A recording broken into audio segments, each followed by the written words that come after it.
A news coming in. Well, Pakistan has expressed disappointment over its mention in the India-US joint statement, which highlighted Pakistan's support for terrorism and urged action against it. In response, Pakistan's Foreign Office called the reference one-sided, misleading and contrary to diplomatic norms.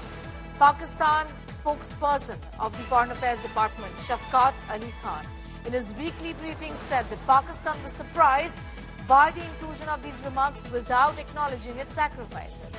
He added that these references cannot cover up India's sponsorship of terrorism. India's sponsorship of terrorism is a phrase that now has been used by Pakistan.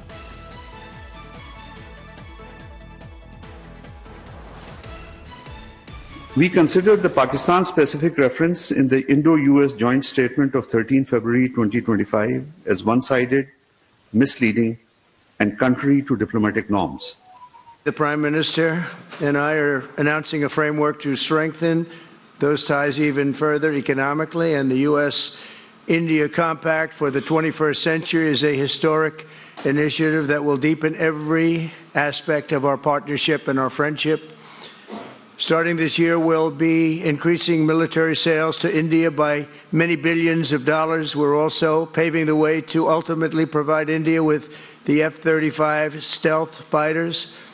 In 2017, my administration revived and reinvigorated the Quad security partnership. In our meeting today, the Prime Minister and I reaffirmed that strong cooperation among the United States, India, Australia, and Japan. And it's crucial, really, to maintaining peace and prosperity, tranquility, even in the Indo-Pacific. In addition, the United States and India will be working together like never before to confront the threat of radical Islamic terrorism, a threat all over the world, actually. आतंकवाद के खिलाफ लड़ाई में भारत और America दृढ़ता से साथ खड़े रहे हैं। हम सहमत हैं कि सीमा पार आतंकवाद के उन्मूलन के लिए ठोस कार्रवाई आवश्यक है और मैं राष्ट्रपति जी का आभारी हूं। उन्होंने 2008 के जिसने भारत में नरसंहार किया था, उस मुजरिम को अब भारत के हवाले करने का निर्णय किया है। भारत की अदालतें उचित कार्रवाई करेंगी।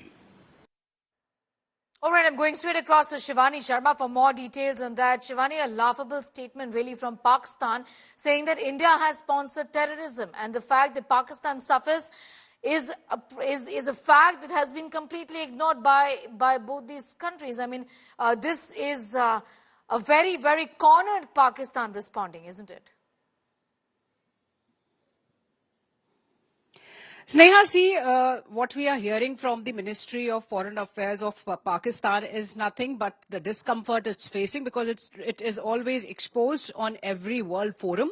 And this time when Prime Minister Narendra Modi and President Trump have met and they've issued a joint statement, they have lashed out at Pakistan for supporting terrorism, for supporting this nexus, and Tahabur Rana, who has been announced to be extradited as soon as possible because he was the culprit of 26/11 attacks in India. And once again, Donald Trump, the President of the United States, has lashed out at Pakistan. The joint statement, mind you, it names Pakistan, it names and shames Pakistan, and that's what is causing discomfort to Pakistan. And Pakistan, actually, this is a laughable comment from Pakistan where it says that India is sponsoring terrorism. The world knows how it has been associated with that terrorism. It has been pitching in terrorists inside the Indian boundaries. It has been running training camps on its soil. It has been collaborating with the terrorists across the world, giving them a haven in Pakistan. And now Pakistan is saying that this statement is one-sided. It's against diplomatic norms, which is actually will be unacceptable to anybody in the world, because everybody knows how Pakistan has been helping and working together with terrorists. All right, I'm going to leave it at that for the moment. Shivani Sharma getting in those details. Talking about Pakistan's role, the big highlight of this meeting between Prime Minister Modi and President Donald Trump was the matter of Tahabur Rana, a Pakistani national, remember, behind the 26/11 Mumbai terror attacks.